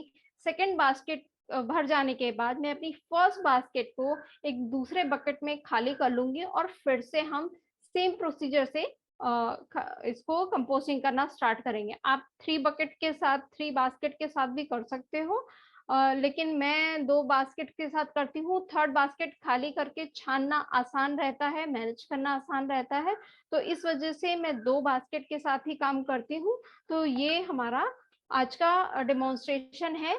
मेनली मैंने इसमें ब्राउन लीव्स नहीं यूज किए हैं, क्योंकि मॉनसून में हमें ब्राउन लीव्स मिलना मुश्किल होता है। अदरवाइज बेस लेयर में आप ब्राउन्स में ड्राई लीव्स यूज कर सकते हो, ड्राई सॉइल है वो यूज आप कर सकते हो, कोकोपीट आप फर्स्ट टाइम कर रहे हो आप कोकोपीट यूज कर सकते हो। तो इन सारी चीजों का आप इस्तेमाल कर सकते हो, कोई प्रॉब्लम नहीं है। लेकिन मॉनसून में नहीं होता है, उसी को ध्यान में रखते हुए आज की जो हमारी कंपोस्टिंग है, जो मेरे पास अवेलेबल चीजें हैं उनसे मैंने आपको कंपोस्टिंग करना बताया है। एक्चुअली मानसून की वजह से भी, और क्योंकि मुंबई में यहाँ बारिश हो रही थी पिछले 2 दिन से काफी, और नेटवर्क का काफी इस वजह से भी इशू है। बियर कीजिए और क्या, इस पे हाँ, ये कंट्रोल नहीं है कुछ भी। तो और किसी का कोई कंपोस्टिंग को क्वेश्चन प्रॉब्लम है? होती है मेरे ख्याल से, वैसे नेटवर्क को भी प्रॉब्लम। लोग डायरेक्टली अपने सवाल पूछ सकते हैं। Open for question. हेलो, मेरा नाम आशुतोष कुमार है जी और आशुतोष। मैंने अभी जस्ट 4-5 दिन पहले ही कंपोस्टिंग करना शुरू किया है। तो जी मेरे पास वो पिक्चर आता है घड़ा, उसमें मैंने होल्स करके जी और नीचे हमने वो कंपोस्ट थोड़ा डाल के फिर हमने किचन वेस्ट डालना शुरू किया है। जी। तो कितना कितना डालना है कि वो एक लेयर बन जाए, मतलब आई मीन डेली डेली डालते रहना है उसमें? नहीं नहीं, मैं डेली भी नहीं डालती हूँ। मेरे पास एक बास्केट है, उसमें मैं 1 या 2 दिन का इकट्ठा करके रखती हूँ, और 1 या 2 दिन के बाद या 3 दिन के बाद जैसे भी मेरे पास एक छोटी क्वांटिटी इकट्ठा हो जाती है, तो मैं कई बार 2 दिन पे या 3 दिन पे भी कभी कभी मैं कंपोस्टिंग करती हूँ। तो डेली मैं नहीं करती हूँ, क्योंकि मेरा काफी बिजी शेड्यूल रहता है, आईटी से हूँ, तो काफी हेक्टिक रहता है मेरा शेड्यूल। लेकिन मैं पिछले 8 सालों से और आप लोगों ने जैसे मैंने आपको कंपोस्ट दिखाया होगा हार्वेस्ट किया हुआ, बिल्कुल चाय की पत्ती की तरह से मेरा कंपोस्ट रहता है, उसमें कीड़े भी नहीं आते हैं। और मैं आपको अपना गार्डनिंग थोड़ा छोटा सा ही है, और मेरे यहाँ तो रोडेंट्स का भी बहुत इशू था। तो मैं करेला मैंने लगाया, मिर्ची लगाया, तो हल्दी लगाया, तो वो चूहे आके ना उसकी एक एक पत्ती भी मतलब अंदर से खोद के चूहे खा जाते थे। तो मतलब उसके बावजूद भी कभी कंपोस्टिंग में मेरे इशू नहीं आया, मतलब उसमें चूहे की कभी की वजह से कोई प्रॉब्लम नहीं आई। और इस टाइम ऐसा है कि मैंने ऑर्नामेंटल प्लांट्स ही लगा रखे हैं जिसे चूहे नहीं खाते हैं। हाँ, लेकिन गार्डनिंग मेरी छोटी सी बगिया चल रही है चूहों के साथ भी। अच्छा तो हो जाता है मेंटेन। आप 2 या 3 दिन का करो, और उसमें जैसे लेयर आपको मेंटेन रखनी है। लेयर आपको इस तरह से ध्यान रखना है कि अगर आपने जैसे मैंने बताया तीसरी लेयर पे आपको कंपोस्ट को चलाना शुरू करना है, तो जब तीसरी लेयर आप चलाएंगे आपको पता चलेगा कि वो सॉगी है, उसमें पानी बहुत ज्यादा हो रहा है, या वो बहुत ज्यादा ड्राई है, या वो ओके है। तो वो देखकर ही आपको समझ जाना है। और अगर वो सॉगी है तो ब्राउन की एक लेयर और डाल दीजिए। आपने ब्राउन कम डाला है, इसकी वजह से वो गीला ज्यादा लग रहा है और चिपचिपा हो रहा है, पता चल रहा है कि आपके ना वो एक गांठे जैसी इकट्ठा हो जाता है, तो वैसा नहीं होना चाहिए, वो काफी फ्री फ्लोइंग रहना चाहिए। तो बहुत ज्यादा फ्री फ्लोइंग हो रहा है कि कंपोस्टिंग ही नहीं हो रही है, वैसा भी नहीं होना चाहिए। स्टार्टिंग में थोड़ा सा गीला रहता है, जब हार्वेस्टिंग का टाइम आता है तब वो थोड़ा सा ड्राई होना शुरू हो जाता है, और जो भी आपका लिक्विड है वो बॉटम में इकट्ठा होकर नीचे आ जाता है, और ऊपर फिर पूरा आपको सूखा मिलता है। लेकिन स्टार्टिंग में थोड़ा सा गीला रहता है कंपोस्ट। आपको ना मॉइस्चर पता चलेगा जब आप लिड खोलोगे ना, तो आपके लिड के ऊपर, क्योंकि टेम्परेचर आता है ना, हीट जनरेट होती है, तो जब भी आप कोई गर्म चीज खोलते हो तो कैसे वेपर ढक्कन के ऊपर आ जाते हैं, सेम वही चीज होगा कि जब भी आप लिड खोलोगे ना तो लिड के ऊपर भी मॉइस्चर आपको दिखाई देगा। इसका मतलब है कि कुकिंग हो रही है। और अगर लिड के ऊपर मॉइस्चर नहीं है, इसका मतलब कि आपका कंपोस्ट ठंडा है। तो मैम अगर मैंने इसको होल कर रखा है तो क्या वो काम करेगा? बिल्कुल करेगा। होल तो आपने इसलिए किया है क्योंकि हमें ऑक्सीजन चाहिए। जी, जी। ऑक्सीजन के वेंटिलेशन के लिए हम लोगों ने होल किया हुआ है, लेकिन टेम्परेचर उसमें अंदर से जनरेट होता है, तो वो टेम्परेचर अगर बाहर निकलेगा तो वो मॉइस्चर तो ऊपर बनेगा ही। ओके। अच्छा जी। कीर्ति, नहीं, हाँ, क्या मेरा सवाल ये था कि मैं डेली जैसे किचन वेस्ट जो निकलता है वो डेली हम उसमें डाल नहीं, सकते हैं? वो मैंने आपको पहले ही आंसर किया कि जरूरत नहीं है। 2 या 3 दिन पे भी अगर आप करते हैं, अगर आपका बहुत ज्यादा निकल रहा है, मानो एक दिन में ही बहुत सारा निकल गया, अब तो आप 2 दिन का वेट नहीं कर पाओगे, तब आप डेली करो। अगर आपका 2 दिन में इतना निकल रहा है कि आप आराम से मेंटेन कर सकते हो, तो 2 दिन या 3 दिन पे करो। मैं तो अपने वेस्ट की क्वांटिटी के हिसाब से ही 2 या 3 दिन में करती हूँ। Okay ma'am, thank you. जी। हाँ पूर्वा जी। अब कैसे है कीर्ति, रोज तो हम कुकिंग करते हैं तो वो वेस्ट तो निकलता है, तो फिर बिल्कुल। जमा करके फिर किस में रखने का, बैग में रखने का, प्लास्टिक बैग में रखने की जरूरत नहीं है। एक मिनट। ये जो बास्केट है, इस तरह की आप बास्केट ले सकते हो। मेरे पास जो बास्केट है, मैं आपको किचन में अपनी किचन की वेस्ट की बास्केट एक मिनट दिखाती हूँ। किचन की वेस्ट की बास्केट लाना। और उसमें हम चाय की पत्ती भी डाल सकते हैं। सब कुछ डाल सकते हैं, क्योंकि चाय की पत्ती बहुत अच्छी रहती है। हाँ, एक मिनट। ये मेरी इसमें मतलब वेस्ट में रखती हूँ। हाँ, इसके बॉटम में ये देखो 1 इंच का आपको बेस दिख रहा होगा, उसमें छेद नहीं है। 1 इंच में मेरा हार्वेस्टेड कंपोस्ट रहता है। तो अच्छा, मेरी डे 1 से कंपोस्टिंग इसी के अंदर स्टार्ट हो जाती है। इसमें 1 इंच की लेयर नीचे जो बॉटम आपको दिख रहा है, 1 इंच की लेयर पर मेरा कंपोस्ट बिछा हुआ है, और उसके ऊपर मैं अपना किचन वेस्ट डालना। ये मैं कैसे दिखाऊं, अभी पूरा टेढ़ा ये नहीं कर समझ सकती में हूँ, गिर आया। जाएगा। No no, I got the हाँ आइडिया, आई हैड हाँ। दैट तो इन इस माय माइंड। और हाँ, तो इसमें एयर भी जा रहा है, ऊपर से भी कोई प्रॉब्लम नहीं है, फ्लाइज वगैरह कुछ नहीं आती है। और ये कंपोस्टिंग नीचे जो भी लिक्विड है वो मेरे नीचे वाले कंपोस्ट में चला जाता है। और जब मैं 2 या 3 दिन में, जब ये मेरा भर जाता है, ऑलमोस्ट इतना भर जाता है, तो मैं 2-3 दिन में कंपोस्ट कर देती हूँ। बेटा इस तरफ अच्छा, 2-3 दिन में इसे कंपोस्ट कर देती हूँ। तो इसमें मिक्सिंग जो मैं कहती हूँ ना कि ब्राउन और ड्राई का वेस्ट, वो मेरा डे 1 से स्टार्ट हो गया। अच्छा, ओके, जी। Thank you, thank you, very welcome. nicely explained Kirti, right? You have been doing thank you. this quite long. तो ये बास्केट में छेद किया हुआ है क्या सिस्टर आपने? नहीं, ये आपको बाजार में बास्केट इस तरह की हाँ हाँ मिलती है, जो सब्जी वाले आपको कलेक्शन के लिए बोलते हैं ना कि भाई आप अपना सब्जी डाल के तुलवाने के लिए आप डालते हो। आपने तो फिर उनके पास लिक्विड, देखा होगा सब्जी वाले। तो एक बार इसमें फिर से लिक्विड लाके इकट्ठा दिखाओ। होता है? हाँ जी। इसमें लिक्विड नीचे इकट्ठा होता होगा ना? नहीं, मेरे बेस में मैं ये हार्वेस्टेड कंपोस्ट, एक मिनट, अच्छा अच्छा, ये समझ गया सिस्टर। ये देखो, ये 1 इंच है ना, 1 इंच में मैं हार्वेस्टेड कंपोस्ट डाल के रखती हूँ। ओके तो अगर इकट्ठा हुआ भी तो वो नीचे उसको एब्जॉर्ब कर लेता है, तो कभी भी मेरा मेस नहीं होता है किचन में, कोई स्मेल नहीं आती है उसकी वजह से। और मैं 2-3 दिन तक होल्ड कर पाती हूँ, क्योंकि वो डे 1 से, तो जैसे ही उसके ऊपर कुछ डाला और उसके अंदर माइक्रोब्स है, तो कंपोस्टिंग तो उसी टाइम से स्टार्ट हो गई। तो 2-3 दिन वो मैं आराम से उसको होल्ड कर पाती हूँ। अच्छा, चाय की पत्ती में अदरक रही तो चलता है ना? कोई दिक्कत नहीं है, चाय की ओके पत्ती के अंदर अदरक रही तो कोई दिक्कत नहीं है। और ओके। अगर आप चाय की पत्ती को अलग इकट्ठा कर लेते हैं तो वो अलग से एक मिट्टी बन जाता है। हाँ हाँ हाँ, एनकेपी जो होता है उसमें वो एक सोर्स होता है एनकेपी का। मैम लेयर्स के बारे में थोड़ा बताएंगे क्या? आप जैसे बोले हो कि नीचे हाँ। पहले हार्वेस्टेड जो है वो मटेरियल रखते हो, उसके बाद फिर आप वो जो सब्जी के छिलके रखते हो, ड्राई जो लीव्स है या ड्राई जो चीजें हैं वो उसके ऊपर रखना पड़ेगा, मतलब एक बार ग्रीन वेस्ट और उसके बाद ड्राई वेस्ट। नहीं, सैंडविच समझते हैं, 2 ब्रेड के बीच में हम लोग कोई चीज रखते हैं, तो ब्रेड को समझ लीजिए ब्राउन, नीचे भी ब्राउन रहेगा, ऊपर भी ब्राउन रहेगा, बीच में ग्रीन रहेगा ना। तो नीचे से ग्रीन आपका एक्सपोज होना चाहिए, क्योंकि वो उसमें जो लिक्विड निकलेगा वो बेस में हाँ। इकट्ठा हो जाएगा। ठीक है। तो सैंडविच का मैं तो हर चीज कंपेयर करती हूँ कि किचन में से, जैसे कि एग्जांपल जल्दी समझ वेरी गए गुड तो आइडिया।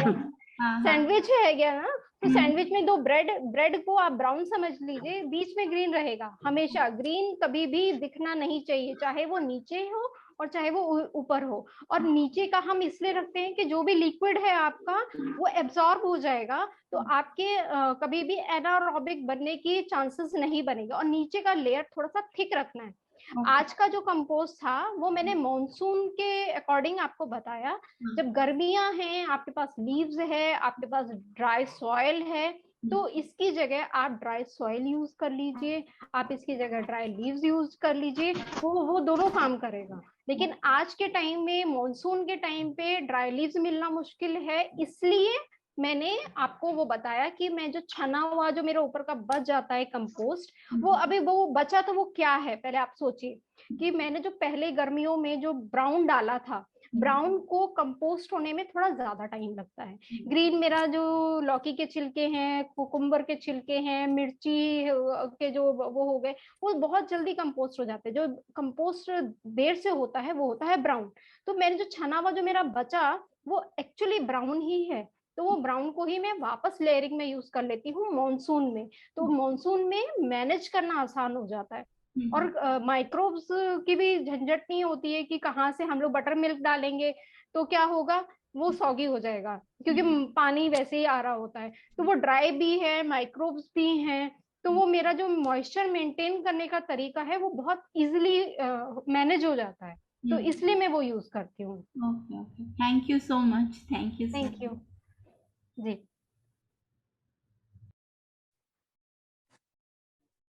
मैम अनिल कुमार है। हाँ जी। हाँ, तो मैं एक्चुअली क्या है कि मतलब अंडे के छिलके, प्याज के छिलके और चाय पत्ती ये सब लेके उसको सुखा के मतलब पाउडर करके रखा हूँ। हाँ हाँ, मैंने आपको बताया ना कि चाय पत्ती को अगर अलग अलग से आप रखते हैं तो एनकेपी का फर्टिलाइजर बनता है। बिल्कुल सही है कि जो आपके सॉरी एग के छिलके हैं उनको भी हम सुखाकर एनकेपी में वो भी एक कैल्शियम का पार्ट होता है। और जो हमारी चाय पत्ती है वो फास्फोरस का पार्ट होता है। और जो हम लोग नहीं सॉरी नाइट्रोजन का पार्ट होता है, सॉरी नाइट्रोजन का पार्ट होता है। तो इस तरह से हम लोग कर सकते हैं। प्याज भी बहुत अच्छा फर्टिलाइजर है। और सॉरी, मैं पूछना चाहता हूँ कि मतलब कैन आई यूज दिस मतलब ड्राई के लिए मैं ये यूज कर सकता हूँ मतलब मेरे कंपोस्टिंग में मतलब? ड्राई की तरह से आप यूज कर सकते हो, लेकिन जो प्लांट को डायरेक्टली आपको खाद बना के डाल रहे हो तो फिर वापस उसे कंपोस्ट में क्यों डाल रहे हो। हाँ, अगर आपके पास मैनेज करने के लिए कुछ नहीं है, आपके पास ग्राउंड कुछ भी नहीं है, तो आप यूज कर लीजिए। तो मानसून में तो अगर कुछ नहीं है तो फिर ये भी बेटर ऑप्शन है, कोई दिक्कत नहीं है इसमें। लेकिन अगर आपके पास और चीजें हैं तो जो प्लांट्स के लिए डायरेक्टली फर्टिलाइजर है उसको फिर कंपोस्ट में क्यों डालना। Okay okay, thank you so much. Hello. हाँ जी। हाँ, मैंने थोड़ा लेट ज्वाइन किया तो इसके लिए मैं थोड़ा कुछ क्वेश्चन पूछ रही हूँ कि अगर हमारे पास कुछ नहीं है, जैसे बोला मैंने मेरे पास पुराना कोई ब्राउन नहीं है, हाँ, और अगर मुझे अभी कुछ स्टार्ट करना है जी, तो मैं क्या यूज करूँ नीचे फर्स्ट लेयर में?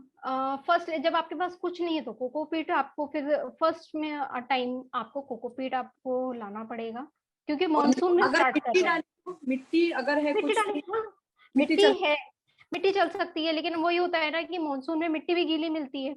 अगर मिट्टी मेरे पास ड्राई मिट्टी, हाँ, तो अगर ड्राई मिट्टी है तो आप ड्राई मिट्टी से स्टार्ट कर लीजिए। फिर आपको ये कुछ भी और अलग से लाने की जरूरत नहीं है, कोकोपीट लाने की जरूरत नहीं है, आप ड्राई मिट्टी से स्टार्ट कर सकते हो। फिर अलग से कुछ कल्चर डालने की जरूरत नहीं है? कल्चर में आप अगर आपको लग रहा है, मॉनसून में नहीं है एक्चुअली, क्योंकि मॉनसून में ना ऑलरेडी वो इतना सॉगी हो रहा होता है ना कि उसमें फिर कुछ भी एक्स्ट्रा भी मॉनसून में मत डालिए। जब गर्मियां आती हैं तो वो बहुत जल्दी ड्राई हो जा रहा होता है, क्योंकि गर्मियों में टेम्परेचर बहुत हाई होता है तो चीजें बहुत जल्दी सूख रही होती हैं। तो उस टाइम हम लोग क्या कहते हैं कि ऑप्शन है आपके पास कि बटर मिल्क डालिए। लेकिन मॉइस्चर ऑलरेडी इतना बढ़ा हुआ है कंपोस्ट में, आप जितना ये सब चीजें डालोगे वो सॉगी होता चला जाएगा। तो बेटर है कि आप उसको ना डालिए, अभी मॉनसून में मत डालिए। मतलब मैं ये नहीं कह रही कि आप नहीं डाल सकते हो, लेकिन मॉनसून में मत डालिए।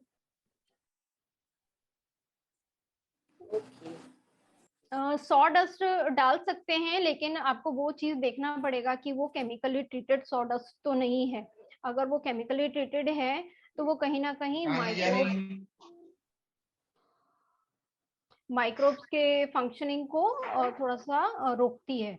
तो वो चीज अगर आप देख लेते हैं, अगर वो लकड़ी का बुरादा है, जो नॉर्मल लकड़ी होती है उसका बुरादा है, तो यूज कर सकते हैं, कोई बुराई नहीं है, बहुत अच्छी चीज है वो भी। मेरे पास चाय पत्ती मैं सुखा के रखती हूँ धो के, और हाँ। ये जो मैं बायो एंजाइम बनाती हूँ तो उसका रेसिड्यू है, तो हाँ, वो हाँ। दोनों मिक्स करके कंपोस्ट में डाल सकते हैं। बिल्कुल, मैं खुद रीठा जो आपको मैंने दिखाया कि मेरे में बहुत सारा रीठा है, मैं खुद बायो एंजाइम बनाती हूँ। तो मेरे में तो रेजिड्यू भी नहीं बचता है बायो एंजाइम में, क्योंकि मैं सारा मिक्सी में चर्न करके उसको भी पल्पी उसका पोर्शन भी यूज कर लेती हूँ। सिर्फ मेरे जो रीठे के बीज हैं वो सिर्फ कंपोस्ट में जाते हैं, और उसके अलावा मेरा कंपोस्ट में बायो एंजाइम का कोई पार्ट जाता नहीं है। नहीं, तो हमारे तो सिट्रस है, एलोवेरा का है, सब टाइप का मैंने एंजाइम बनाया है। ड्रमस्टिक के पत्ते के, पपीता के और सबके बनाए एंजाइम। तो आज मैं छान रही थी, तो मेरे वो कंपोस्ट का क्या करें, दिन में छाने, बाकी रेसिड्यू नहीं डाल सकते हैं, दैट इज आल्सो कर लेते हैं हम, बहुत बर्तन मारने में, बाथरूम वगैरह। और बायो एंजाइम तो घर के वापर में, रीठा कपड़े धोने के और में बाकी में वापरते हैं। बायो एंजाइम में डिफ्यूज करके बनाते हैं हम। जी जी जी, that I am using it. बीज का आपने अच्छा बताया, बीज मैं थ्रो कर लेती थी, वो समझ में नहीं आ रहा था क्या करूं मैं। नहीं मैं तो बीज भी डालती हूँ, और कभी कभी क्या होता है कि मेरे बीज में से भी रीठे के बीज का अंकुरण बहुत मुश्किल होता है, लेकिन अभी पिछले कुछ सालों में मेरे तो कंपोस्ट में कई बार रीठे के बीजों का भी अंकुरण हुआ है और मैंने लगाया है सैपलिंग्स। लेकिन मेरे विंडो ग्रिल में जगह नहीं है, तो मैं डोनेट कर देती हूँ किसी को। लेकिन क्रश करके स्ट्रेन करके आखिर का रेसिड्यू हम बर्तन मारने में ले लेते हैं। 3 बार यूज होता है रीठे का तो। हाँ जी, हाँ जी, जी। Thank you. आम की गुठली भी यूज कर सकता है। बिल्कुल, अगर किसी ने ध्यान दिया हो तो अभी जो मैंने जो लास्ट नीचे की लेयर डाली थी उसमें आम की गुठलियां भी थी, क्योंकि अभी गर्मियां में तो आम काफी खाए गए हैं, तो वो जो बच जाता है वो भी यूज होता है, और आम की गुठलियां भी मैं डालती हूँ, कोई दिक्कत नहीं है। हाँ, उसको टाइम ज्यादा लगता है, उसको आप सोचो कि वो 1 या 2 महीने में हो जाए, ऐसा नहीं है, कई बार 7-8 महीने भी लग जाते हैं। तो वो थोड़ा सा एक है कि उसको टाइम ज्यादा लगता है, लेकिन वो बार बार रिपीटिशन में मेरा नेक्स्ट बैच में नीचे की लेयर में काम आ जाता है, तो उसकी वजह से मेरे को कभी प्रॉब्लम नहीं होती है, क्योंकि वो मोटे मोटे पार्ट होते हैं ना, तो वो पानी स्ट्रेन करने में भी अच्छा रहता है कि पानी मेरा कंपोस्ट का कोई भी बॉटम में रुकता नहीं है। मैंने आपको पहले शुरुआत की 2 पिक्चर्स में दिखाया था कि किस तरह की मैं बास्केट यूज करती हूँ बॉटम में, तो वो पूरा स्ट्रेन कर देता है, तो उसकी वजह से कोई दिक्कत नहीं होती है। 7-8 महीने में कंपोस्ट हो जाता है आम की गुठली भी। ओके, तो वो नीचे ब्राउन इसमें डाल सकते हैं हम लोग? हाँ, बिल्कुल डाल सकते हैं।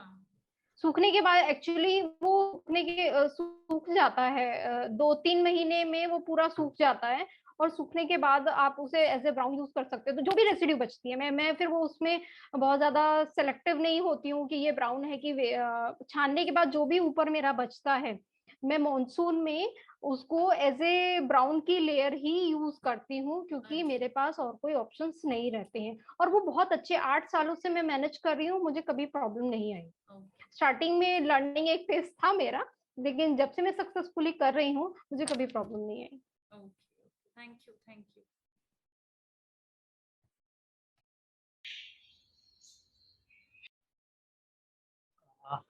मेरे ख्याल से और कोई सवाल यदि है तो बिल्कुल, आज नहीं तो हम लोग सेशन को क्लोज करने की दिशा में आगे बढ़ सकते हैं। जी बिल्कुल, हाँ बिल्कुल कर सकते हैं, लेकिन कई बार मैं नहीं कर पाती हूँ, तो हम लोग सीड कलेक्ट नहीं कर पाते हैं, तो फिर कंपोस्ट में डाल देते हैं, और क्वांटिटी भी ज्यादा होती है डेली के हिसाब से।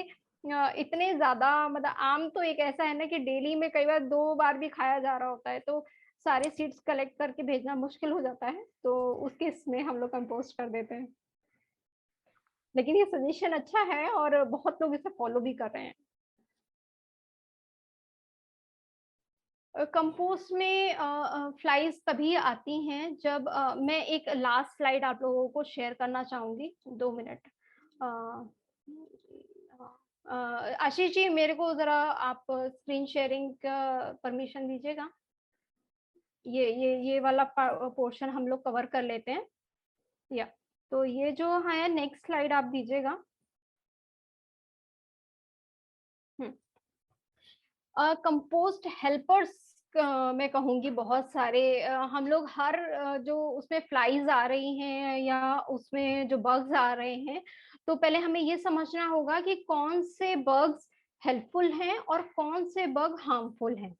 तो फ्लाइज अगर वो हाउस फ्लाई है तो वाकई वो हार्मफुल है, लेकिन ज्यादातर जो कंपोस्ट, अबे आप सोचिए कि आपने कंपोस्ट में तो छिलके डाले थे, ब्राउन आपने पत्तियां डाली थी, तो ये बग्स आने कहाँ से शुरू होते हैं? ये इसी में से पैदा होते हैं, इनके एग्स इन्हीं के अंदर होते हैं ये ऑर्गेनिज्म, और ये सारे एक तरह से हेल्पर होते हैं कंपोस्ट। ये इसी ऑर्गेनिक मैटर के ऊपर फीड करते हैं, और इस का जो एक्सक्रीटा होता है वो एक्चुअली कंपोस्ट होता है। अर्थवर्म की शायद आप लोगों को कहानी पता है सभी को, लेकिन इन वर्म्स बाकी बग्स की नहीं पता है। तो सबसे पहले अगर आपके कंपोस्ट में वाइट कभी भी फंगस जैसा कुछ आ रहा है तो वो हार्मफुल नहीं है, वो फंगाई है। फंगाई अच्छा होता है कंपोस्टिंग के लिए। बैक्टीरिया आते हैं, निमेटोड्स आते हैं, माइट्स आते हैं, स्नेल्स दिखते हैं, मिली बग्स दिखते हैं, स्लग्स दिखते हैं, सो बग्स दिखते हैं, पिल बग्स दिखते हैं। ये सारे बग्स कंपोस्टिंग को हेल्प करते हैं, कंपोस्टिंग प्रोसेस को फास्ट करते हैं, और ये अपने आप आ जाते हैं। और जैसे ही आपका कंपोस्ट तैयार हो जाता है तो ये वापस इसी के अंदर डिकम्पोज हो जाते हैं। लेकिन अगर जरूरत से ज्यादा आपके अगर ये बग्स आ रहे हैं तो इसका मतलब है कहीं ना कहीं आपका कोई इम्बैलेंस क्रिएट हो रहा है, क्योंकि बहुत ज्यादा नहीं होना चाहिए। इनका भी एक नंबर होता है कि हाँ थोड़े बहुते दिख रहे हैं, लेकिन अगर जरूरत से ज्यादा दिख रहे हैं, वो बहुत ज्यादा मेसी हो रहा है, तो इसका मतलब है कि आपका कंपोस्ट इम्बैलेंस है। अगर इसमें कुछ आपको ऐसा दिख रहा है कि मैगेट्स आ रहे हैं, उसमें रो बीटल्स आ रहे हैं, एक रेड कलर के ना बहुत दानेदार छोटे छोटे वर्म्स दिखाई देने लगते हैं, वाइट कलर के छोटे छोटे वर्म्स दिखाई देने लगते हैं, तो वो माइट्स होते हैं, अर्थवर्म माइट्स होते हैं और रो बीटल्स होते हैं। तो वो हार्मफुल हैं। उसका मतलब है कि आपके कंपोस्ट में इम्बैलेंस हो रहा है, या तो मॉइस्चर ज्यादा है, या आपका जो कंपोस्ट है वहां पर उसमें एयर नहीं पहुंच रही है, उसकी कुकिंग प्रॉपर नहीं हो रही है, तो कुछ ना कुछ इम्बैलेंस है जिसको आपको देखना है। टर्न करते रहिए, ब्राउन का मिक्सचर अच्छे से रखिए उसमें, और जो कंसिस्टेंसी मैंने बताई, हमेशा आटे की कॉन्सेप्ट को हमेशा ध्यान रखिए। गीला हो रहा है तो ड्राई डालिए, और अगर बहुत ज्यादा ड्राई हो रहा है तो ब्राउन की क्वांटिटी को कम कर दीजिए। तो इस तरह से हम लोग इस चीज को मेंटेन रख सकते हैं। नेक्स्ट स्लाइड कीजिएगा आशीष जी। तो अगर माइट्स बहुत सारे आ रहे हैं या तो आप उसमें ये कर सकते हैं कि जो मैंने आपको बताया ना छोटे छोटे दानेदार माइट्स आते हैं, तो कोई भी स्वीट फ्रूट आप उसके कंपोस्ट के ऊपर एक स्लाइस रख दीजिए, तो वो माइट्स ना उनको मीठी चीजें बहुत पसंद आती है। कोई भी एक स्लाइस आप रख देंगे तो अचानक से वो ना अटैक करना शुरू कर देंगे और सारे उसके ऊपर इकट्ठा हो जाएंगे। तो वो जब इकट्ठा हो जाए तो आप उसे सोपी वाटर में किसी अलग बकेट में उस पूरी स्लाइस को निकाल के डाल दीजिए, तो वो आपके कंपोस्ट से वो माइट्स दूर हो जाएंगे, और उसके बाद जो भी इम्बैलेंस हुआ है उस चीज को आप मेंटेन कर सकते हैं। फ्लाइज आ रहे हैं, इसका मतलब है कि मॉइस्चर लेवल ज्यादा है और स्मेल आ रही है, या तो आपका कंपोस्ट जो ग्रीन है वो कवर्ड नहीं है। कवर्ड नहीं होने की वजह से उसकी जो स्मेल है वो फ्लाइज को अट्रैक्ट करता है। तो फ्लाइज आने का जो 2 रीजन है, वो एक तो ये हो सकता है कि आपका जो ग्रीन है वो पूरी तरह से कवर्ड नहीं है, या ब्राउन की क्वांटिटी कम है उसमें, तो एक ये काम कर सकते हैं। एक और थोड़ा सा एक काम किया जा सकता है कि जैसे कि हम कोलिन से किसी चीज को वाइप करते हैं, सेम उसी तरीके से व्हाइट विनेगर से आप अपने बिन को वाइप कर लीजिए। तो व्हाइट विनेगर की जो स्मेल होती है, ना तो वो फ्लाइज को पसंद आती है और ना ही वो किसी रोडेंट को पसंद आती है। तो ये दो चीजों से हम फ्लाइज को रोक सकते हैं। लेकिन फ्लाइज का जो मेन रीजन है वो कहीं ना कहीं आपके कंपोस्ट में कुछ इम्बैलेंस हुआ है, प्रॉपर कवर्ड नहीं है या तो, या उसमें ब्राउन की क्वांटिटी कम है। तो वो चीज अगर आप मेंटेन करोगे तो वो ठीक हो जाएगा।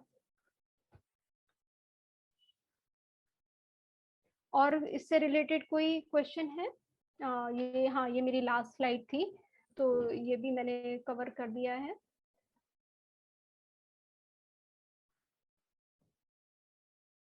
अच्छा, एक और भी है, हाँ, सॉरी सॉरी हाँ, वो बग्स का एक्चुअली मैंने बता दिया कि कंपोस्ट में अगर बग्स आ रहे हैं तो ब्राउन और डालिए, और अगर कंपोस्ट ठंडा है तो इसका मतलब है कि आपका जो कंपोस्ट है उसमें ग्रीन कम है, तो वो आप डाल सकते हो। और बटर मिल्क थोड़ा सा और डालिए, और माइक्रोब्स वो, लेकिन ये मानसून के लिए नहीं है, मैं फिर से बोल रही हूँ, बटर मिल्क डालने का ऑप्शन ये गर्मियों के हिसाब से होता है। मॉनसून में बटर मिल्क मत डालिए क्योंकि सॉगी हो जाता है। अमोनिया की स्मेल आ रही है तो ग्रीन ज्यादा है और ब्राउन कम है, इसका मतलब ये है। तो ब्राउन आपको ज्यादा डालना है। कभी भी अमोनिया की स्मेल आने लगे तो समझ लीजिए कि आप ब्राउन कम डाल रहे हो और उसमें एरिएशन नहीं हो रहा है, उसमें एयर नहीं जा पा रही है, तो उसको टर्न करना जरूरी है और उसमें ब्राउन डालना जरूरी है।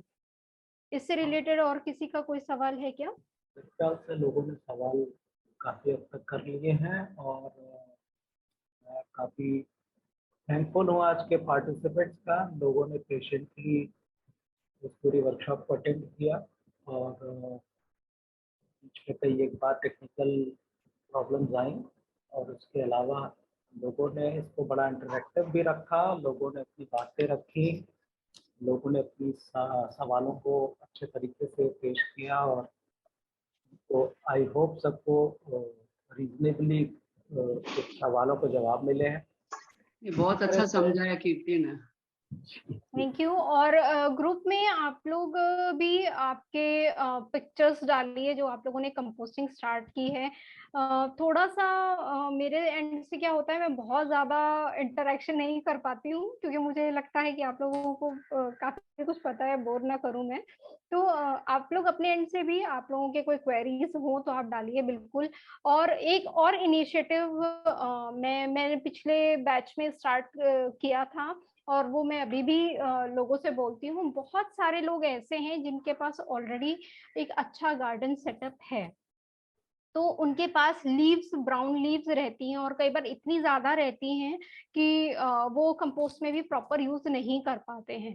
तो जिनके पास भी ब्राउन लीव्स हैं और वो शेयर करना चाहते हैं, मतलब ज्यादा हैं, अपने कंपोस्ट के अलावा भी उनके पास बच जाती हैं और वो शेयर करना चाहते हैं, प्लीज ब्राउन लीव्स शेयर कीजिए। डस्टबिन में मत डालिएगा कभी भी, और वो लैंडफिल्स में नहीं जानी चाहिए। बहुत सारे ऐसे लोग हैं जो सिर्फ कंपोस्टिंग करते हैं, उनके पास गार्डन नहीं है, उनको ड्राई लीव्स की जरूरत पड़ती है। मैं खुद भी गार्डन से ही कंपोस्टिंग के लिए ड्राई लीव्स बहुत सालों तक लेके आती थी, और बारिश के टाइम पर वो भी मुझे नहीं मिलता था। तो मेरे को एक लगता है कि अगर हम इस पॉइंट पे शेयरिंग कर सकते हैं, और ग्रुप में शेयर कीजिए, आप उसमें लोकेशन डाल दीजिए, वहाँ जो आपकी लोकेशन के आसपास होगा वो खुद आपसे कांटेक्ट कर लेगा और आप वहाँ पर एक्सचेंज कर सकते हैं।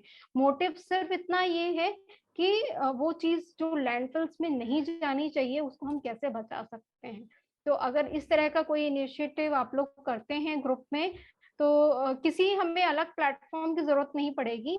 किसी को भी अगर ब्राउन लीव्स ज्यादा हैं तो वो अपनी डाल सकता है कि मेरे पास ब्राउन लीव्स 1 बैग 2 बैग जो भी जितना भी है, कोई लेना चाहे अपनी लोकेशन डाल दीजिए, तो वो लोग वहां से कलेक्ट कर सकते हैं। बिल्कुल सविता जी, आपने पहल की है, आप ग्रुप में भी इसको डालिए, और जो पुणे में होंगे वो बिल्कुल प्लीज कांटेक्ट कीजिए, और इस तरह से एक केयरिंग शेयरिंग का ग्रुप बन जाएगा यहाँ पर। और जो मोटिव है कि कोई भी चीज लैंडफिल में नहीं जानी चाहिए, तो वो उस चीज को हम लोग बचा सकते हैं। तो ये ग्रुप इस चीज के लिए भी है। तो प्लीज अपनी इस तरह की रिक्वायरमेंट भी है, मेनली ये नहीं है कि जिनके पास है वही डालें, जिनके पास रिक्वायरमेंट है वो भी डालें। तो हो सकता है कि आपकी रिक्वायरमेंट या लोकेशन सुनकर किसी को लगे कि हाँ मेरे पास है, मैं आपको दे सकता हूँ। तो प्लीज इस तरह से इस ग्रुप को एक्टिव रखिए। और एक रिक्वेस्ट और भी है, मुझे गुड मॉर्निंग और गुड नाइट मैसेज मुझे नहीं पसंद आते हैं, क्योंकि मेन सर्विंग जो हमारी है, मेन पर्पस है, वो कहीं ना कहीं डाइल्यूट हो जाता है। तो उस चीज को थोड़ा सा आप ग्रुप में मेंटेन रखिए। Very good, thank you Govind ji. Thank you तो वेरी जो मच। भी आप लोग ग्रुप में डालिए प्लीज, ये जो इन्फॉर्मेशन है, क्योंकि ये मीटिंग खत्म होने के बाद ये इन्फॉर्मेशन यहाँ से चली जाती है।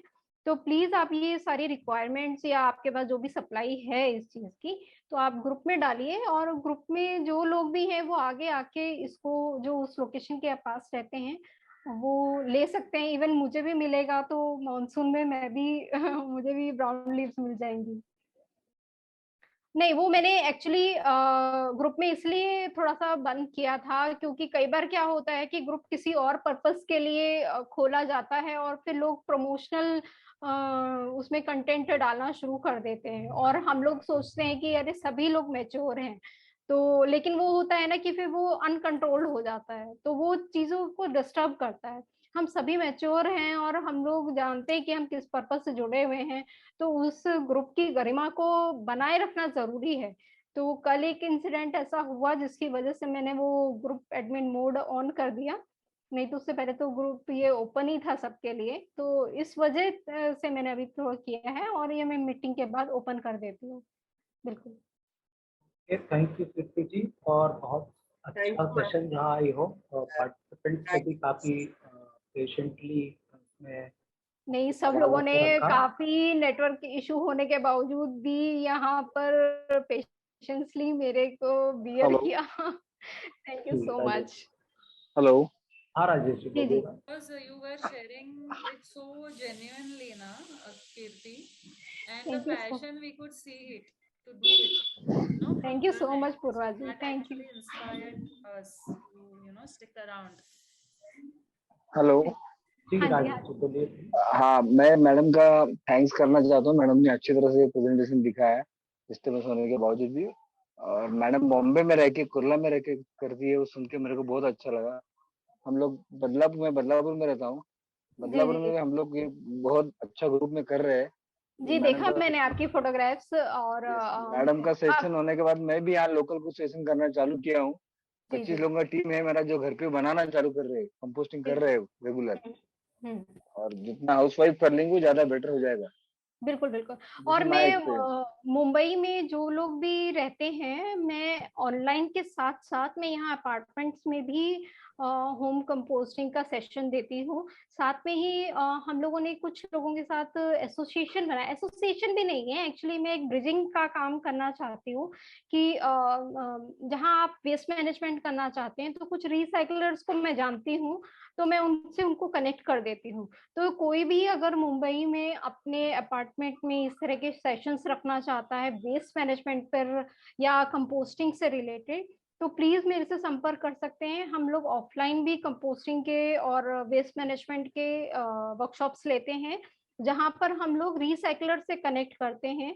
और मुंबई में शायद आप लोग जानते होंगे जो लोग रहते हैं, 5R फाउंडेशन है और एक आकार मुंबई है, तो उन लोगों से हम लोग कनेक्ट कर देते हैं अपार्टमेंट को, जहाँ से वो रिसाइकलेबल वेस्ट लैंडफिल्स में नहीं जा पाएगा और वो रिसाइकलर तक पहुंचेगा, जहाँ से कि उस चीज का फिर रीप्रोसेसिंग शुरू हो जाती है।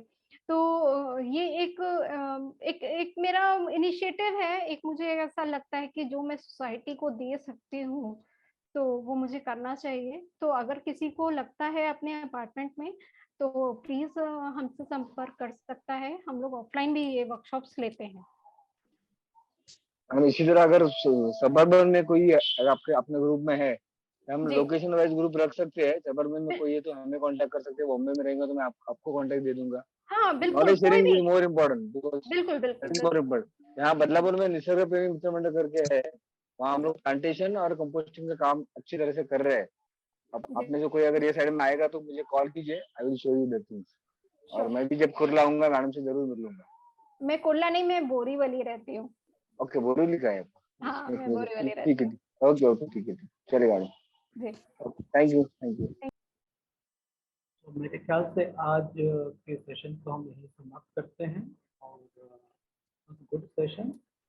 सो बहुत बहुत शुभकामनाएं सभी लोगों को, और अपना जज्बा बनाए रखिए, कंपोस्टिंग की प्रक्रिया को जारी रखिए और नेचर के लिए हेल्पफुल बने रहिए। आज 3 जुलाई नो प्लास्टिक डे है, तो लेट्स होप कि हम लोग कम से कम प्लास्टिक के इस्तेमाल को अपने लाइफ में रखें और ज़्यादा से ज़्यादा सपोर्ट करें नेचुरल रिसोर्सेज को यूटिलाइज करने के लिए और फंक्शनल बनाए रखने के लिए। Thank you very much. Thank you, thank you. Thank you.